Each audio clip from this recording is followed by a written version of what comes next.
Weekly Outdoor Plus is a new and exciting outdoor show presented by Bucks and Bulls Archery in Stevens Point, starring new owner Gary Hintz.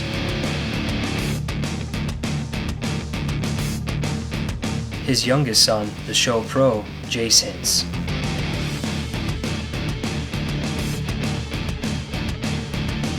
And the show producer, creator, and host, his oldest son, Seth Hintz.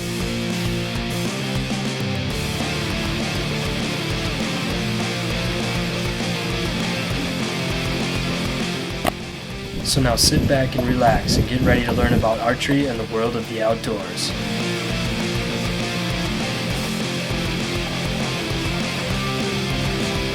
Hey guys, welcome to this week's episode of Weekly Outdoor Plus. Today I'm with Troy Piotrowski again of New Life Taxidermist. Troy, welcome back to the show. You bet. Glad to be back. Glad to be here too. I'm looking forward to this year's event. It's back in central Wisconsin, Yes. And I went last year, had a great time, saw a lot of awesome artwork, and what do we have to look forward to this year? Well, it's going to be kind of the same thing as last year, except we're going to open it up to the public an extra hour this year. So it's going to be from noon to 4 on February 20th, that's Saturday, February 20th. And it's $5 admission to get in. Children, basically what we're doing is there's no set age. We're basically, if you're old enough to hunt, you'll be charged, $5 to get in. Yep. But it's going to be great. We have more competitors this year, and you're going to get to see some of the top taxidermists in the Midwest. Not only is it a Wisconsin State Taxidermy Championships, but we are also open up to the surrounding states: Michigan, Iowa, Illinois, Minnesota. So we'll have some people representing their taxidermy associations also competing here in Wisconsin. So, of course, we want to do the best we can here in Wisconsin and keep all the titles here in Wisconsin. Yep. Because we are known for the nation's top taxidermy products. So, Sure. And we know that just from our area judges from our organization that go and judge other states. And they just know that the competition and the quality of taxidermy in Wisconsin is second to none. Sure. So it's a great event. You get to see some great works of art. A lot of hours go into these pieces, and it is just, it's not just your everyday taxidermy on the wall. There's a lot of life, a lot of artwork, a lot of bases and sculpturing, and it's basically a work of art. It's like walking into an art gallery, which is pretty cool, full of animals. Almost like a museum even. Like a museum, yes. This will be my third year coming there now with you guys, and Yeah. I know last year you walk in and there's a huge 250-pound bear on a limb. In a tree. You go around the corner and there's a baby raccoon hanging from a twig. Right. It's unbelievable, the ideas that they have, and then Yes. the creativity and detail that goes into it. I mean, nothing like, I always, when I was younger, if I shot something, put it on the wall, awesome, let's do it. Right. And now, seeing some of the different ways people do things, it's like, I could maybe benefit more from getting myself something more unique or get it just more professionally done. Right. But until you see it, it's Yeah. kind of hard to tell the difference, Yeah, you never know what's going to show up. People register their mounts, and you can see protective species, with the proper permits from the Department of Natural Resources. I mean, there's little songbirds mounted, owls, I swans. think I saw a worm last year. Yeah, a worm even. A worm. Yeah, believe it or not, you can taxidermy a worm. Yeah, a lot of neat things. So on Saturday, a guy like myself, I don't do any taxidermy and that, but I'm obviously having plenty of them in my house. Yeah. What would I look for, that when I'm walking around there that I could take out of there, when I leave, next time I'm going to get something mounted or Right. or what would I, Well, basically what this is great if you're planning a trip somewhere out west or even in Wisconsin here, if you happen to shoot a big buck or a big turkey or a trophy animal.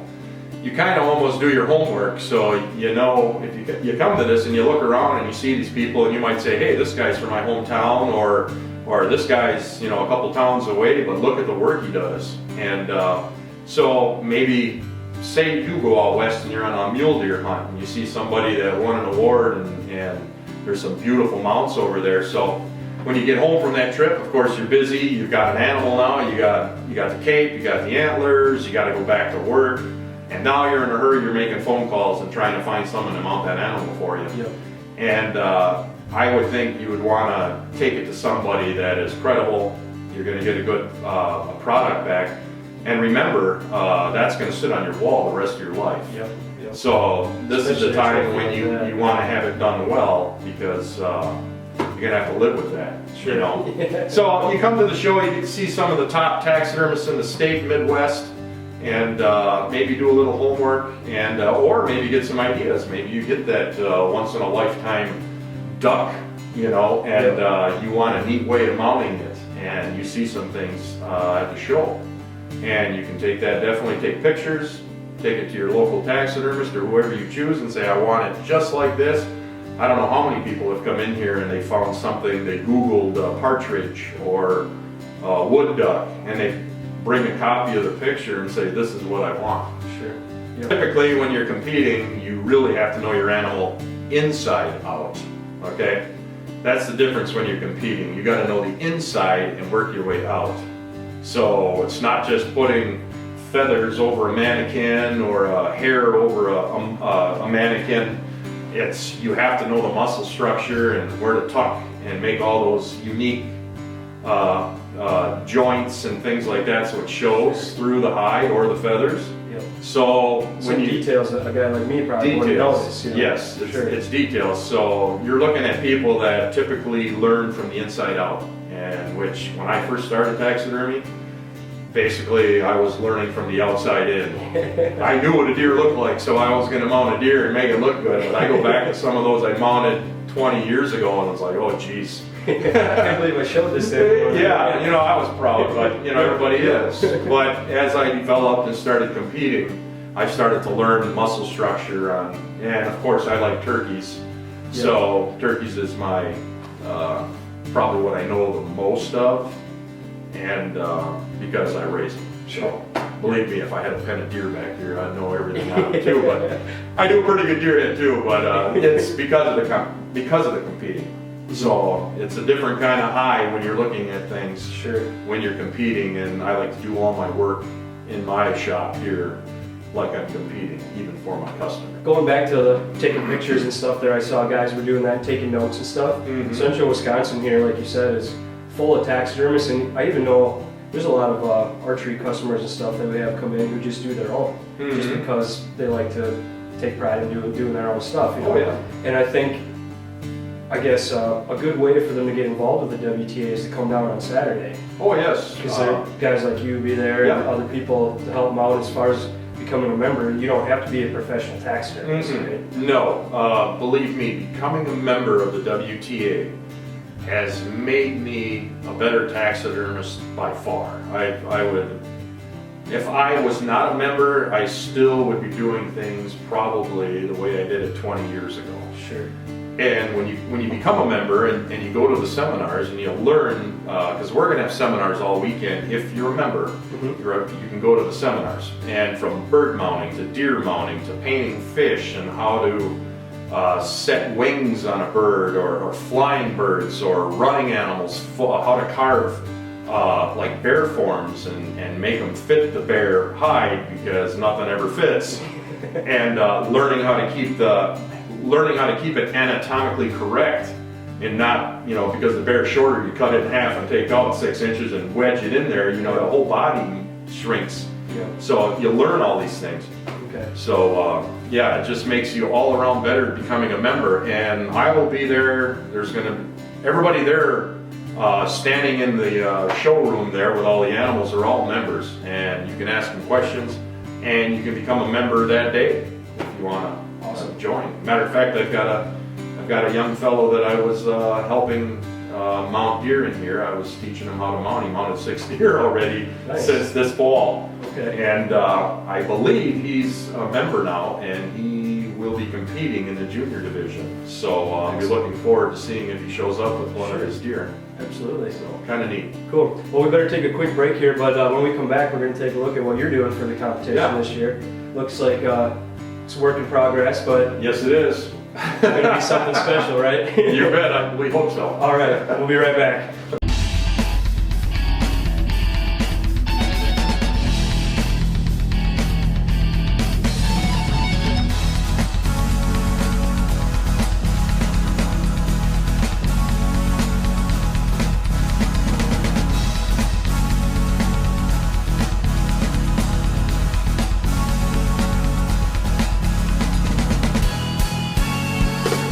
Matero's Pub and Pizza, always worth the drive. This year's 2016 Wisconsin State Taxidermy Championship is happening again at the Holiday Inn in Stevens Point, Wisconsin. Saturday, February 20th from 12 until 4 p.m. They will be open to the public so you can come in and see their incredible artwork. Find out how you can become a member of the WTA and learn from the leaders in taxidermy. For more information, go to WTAINC.org and also find them on Facebook. So we'll see you Saturday, February 20th from noon to 4 at this year's Wisconsin State Taxidermy Championship.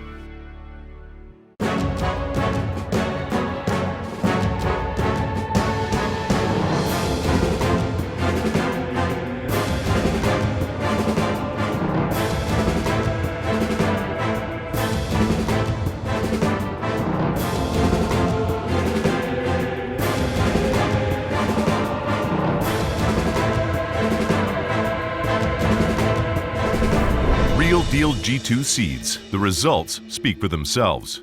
Optimizer by HHA Sports. The Optimizer Lite Ultra, voted #1 single pin adjustable sight for 10 years running.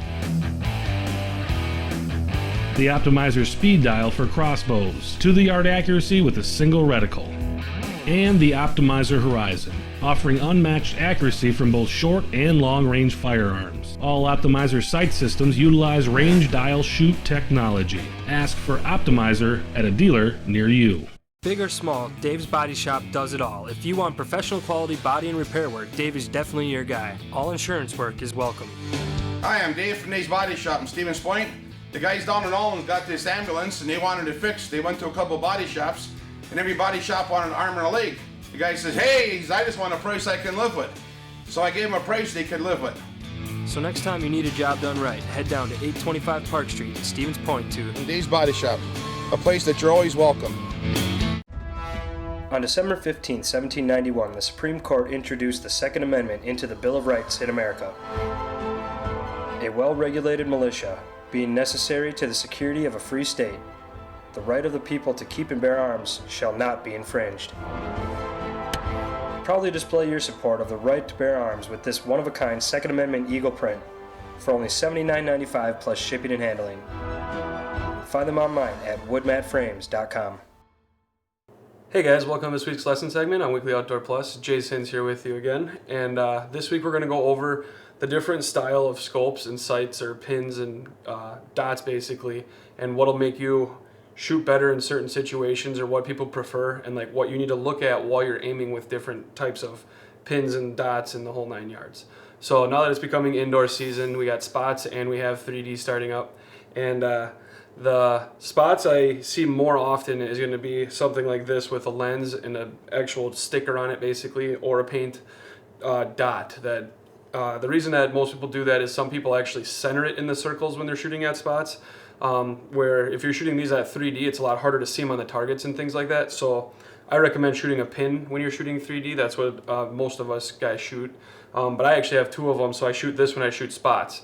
The next thing you need to make your next option basically is what size scope you're going to have. Where this one is a little smaller because I'll use a smaller peep sight, try to be more consistent and looking in the exact same spot on the peep sight.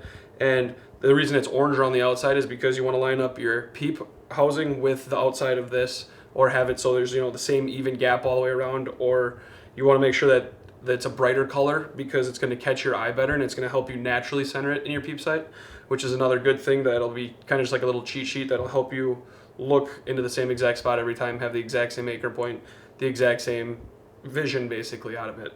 Another thing that you're going to have to look into then, if you have a bigger one, you're going to need a bigger peep, and if you have a lens in there, it's not going to clear it up very much. You're going to have to look at getting clarifiers or verifiers to see clearly at what you're shooting. I recommend going into a pro shop, like kind of like Bucks and Bulls, where they have different options and you can try them all out and see what works better for your setup, or you can see what'll clear up your sight even if you have blurry eyes. If you need glasses and you don't want to shoot with glasses, you can get a verifier or a clarifier that'll actually make it clearer for you. So now that it's that time of year, check your sight, see what you have. And then the other thing is, no matter what you're shooting, I recommend don't looking at the actual sticker on it or looking at your pin. You want to look at what you're aiming at. We went over that before. Just make sure you're shooting at an X-ring. Don't look at your pin and try to fight it back and forth around that X-ring. Just look at the X-ring and let it naturally float. You'll hit the middle 90% of the time, and you'll get more consistent. If it's covering up the X-ring, that's perfect. That's where you teach yourself to just relax and let it sit there, all right? Don't try to keep peeking and everything. That's where, if you're shooting a pin and it's blocked by the post, if the post is too big, that's another issue you could have. Also, when you're deciding between your dots and your pins, make sure you get the proper size. When you get the sticker set, basically, that you can put on all these lenses, you can get every single size with that sticker set. So play with it. See, do you want it the size of the X-ring? Do you want the size of the white? Do you want it inside of the X-ring? It's all different personal preferences. Try them out, see which one shoots better. Same with your pin. They come in 10 thousandths, 19 thousandths, and I mean, I recommend getting the smallest one you can, but again, if you're going to be shooting at extremely close distances, it doesn't matter if it's that small, but if the farther you get, the smaller your pin, the finer you can aim, and the more accurate you'll be in the long run. So look at your setup, see what you have, try other people's, see what the different ideas are, and see what works for you. Find the best clear sight picture you can find, and hopefully you'll have a good season out there on the range. Get your photos on an upcoming episode during our fan photo segment. Presented to you by Bucks and Bulls Archery at our new location, 3296 Church Street, Stevens Point. Simply send us your photos with a brief description to weeklyoutdoorplus@live.com or find us on Facebook. Then watch for yourself in every week's new fan photo segment. Now let's see who sent us their photos this week. Our first picture this week is of this beautiful Wisconsin sunrise.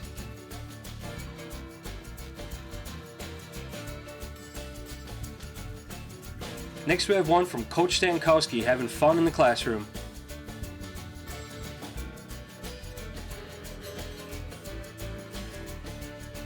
This one comes from Carrie with her new pup finding a shed.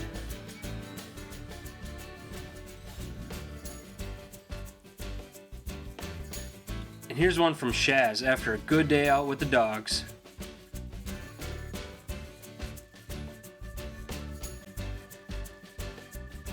Next up we have Cade and Austin out enjoying some ice with their father.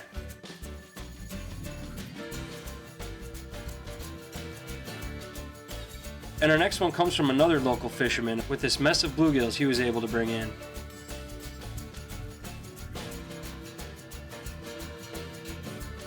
And here we have Casey at Bucks and Bulls, who shot a Robin Hood while practicing.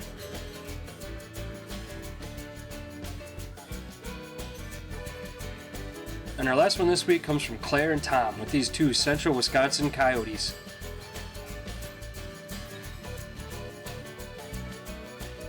Thank you to all of this week's entries in our fan photos segment.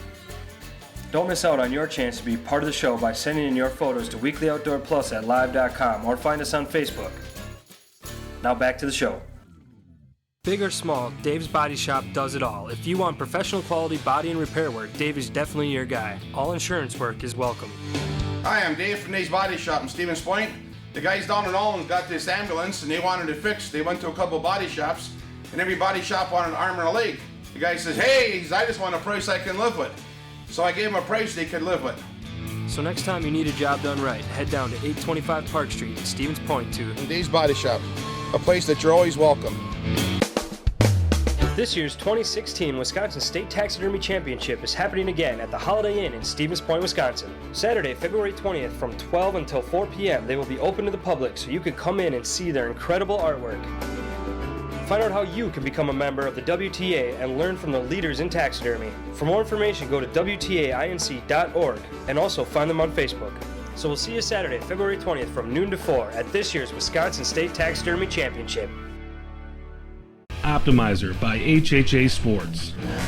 The Optimizer Lite Ultra, voted #1 single pin adjustable sight for 10 years running. The Optimizer Speed Dial for crossbows, 2-yard accuracy with a single reticle. And the Optimizer Horizon, offering unmatched accuracy from both short and long range firearms. All Optimizer sight systems utilize range dial shoot technology. Ask for Optimizer at a dealer near you.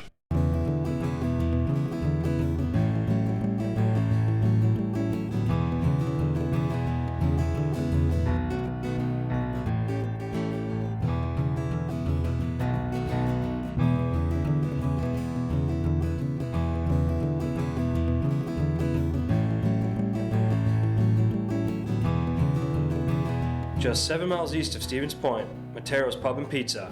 It's worth the drive. Hi, welcome to Frank's Hardware in Stevens Point, Wisconsin. Proud to be family owned and operated since the 1940s. Conveniently located on Highway 10, Frank's Hardware has all your general hardware needs, and we specialize in a wide variety of products, meaning all of your paint, lawn and garden, plumbing, electrical, and many more of those household needs. Not only do we have a new one, But we can show you how to fix what you already have. Did you know Frank's Hardware also offers a wide variety of services? so stop on down to Frank's Hardware today. We don't just have great products. But we have great service.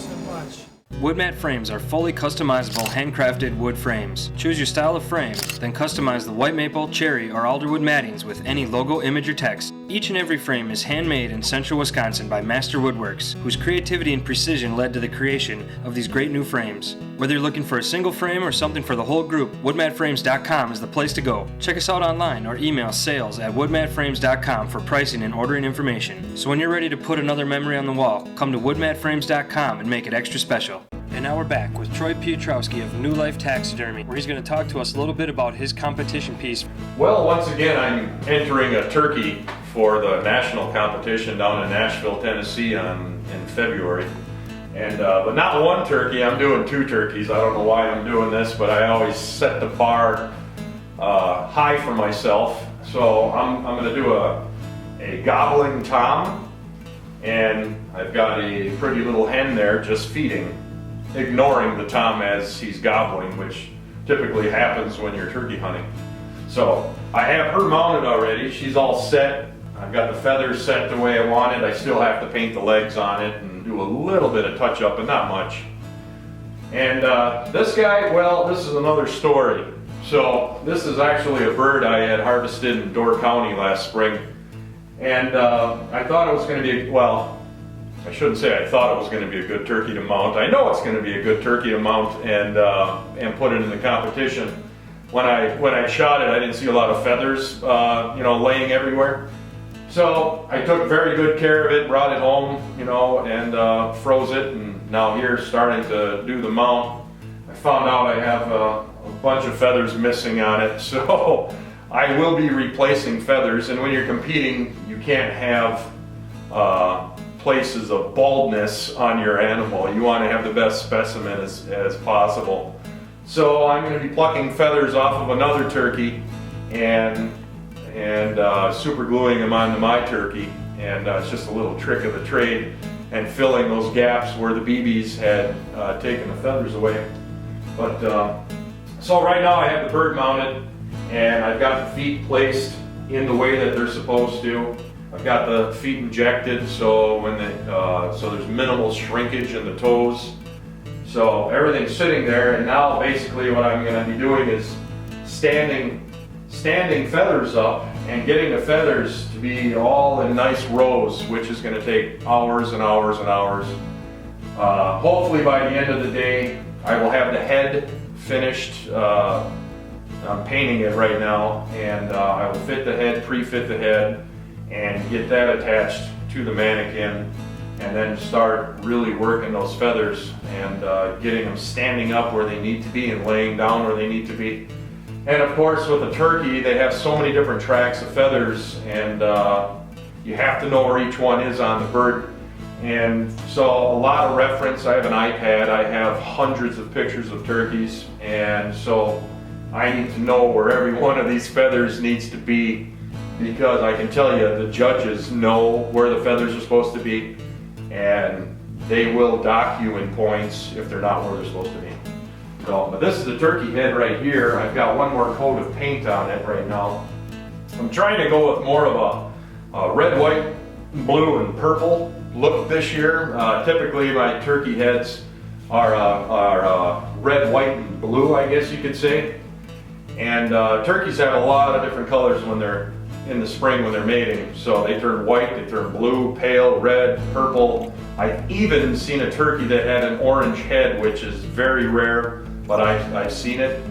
But this one I'm going to have a little bit of purple through the well, I don't know what you want to call this. These are the wattles, but anyways, that's going to end up coming on here, and that turkey's going to be gobbling. But I have to get the right posture too. I have to have the weight over the legs so it doesn't look like he's front heavy or back heavy. So there's a lot of things that go into mounting a competition piece. Plus, this bird, if you can see in the background here, those are the two bases my turkeys are going to be on. And if you look at it, they're down at a slight angle. So, granted, this bird is square and flush right now. I have to tip this and make that bird look like he's walking downhill in gobbling. So that changes his body posture. So, and the reason why I know that is because through competing, I was told by a judge that I mounted my turkey on a flat platform and I stuck him on a angled platform for the competition. That's how picky they are. They know what it's supposed to look like if he's going downhill or uphill. So you really got to be pretty sharp on all aspects of mounting a competition piece. Now this year in Nashville, because last year I did well in Nashville, this is my prize bird from last year, I took best of category with that bird. So this year they moved me up from the professional division to the Masters division.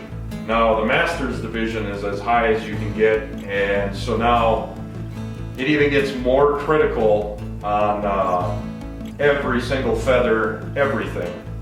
So, well, needless to say, I've got a lot of headaches in front of me here for the next couple of weeks.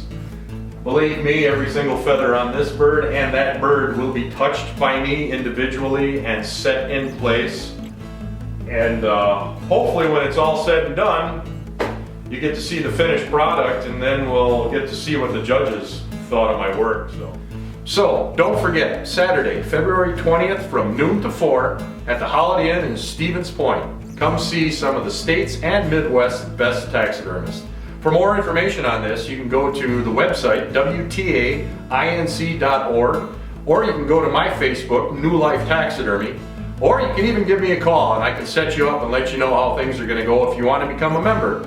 So my number is 715-572-1826. So, hope to see you there, and you can take a look at my finished product, and hopefully by then I'll have this stuck on that, and maybe some blue ribbons. Who knows? See you later.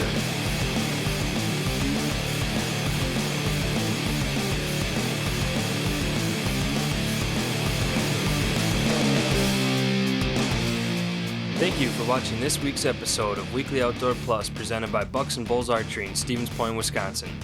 Don't forget to check us out online at facebook.com/weeklyoutdoorplus. See you next week.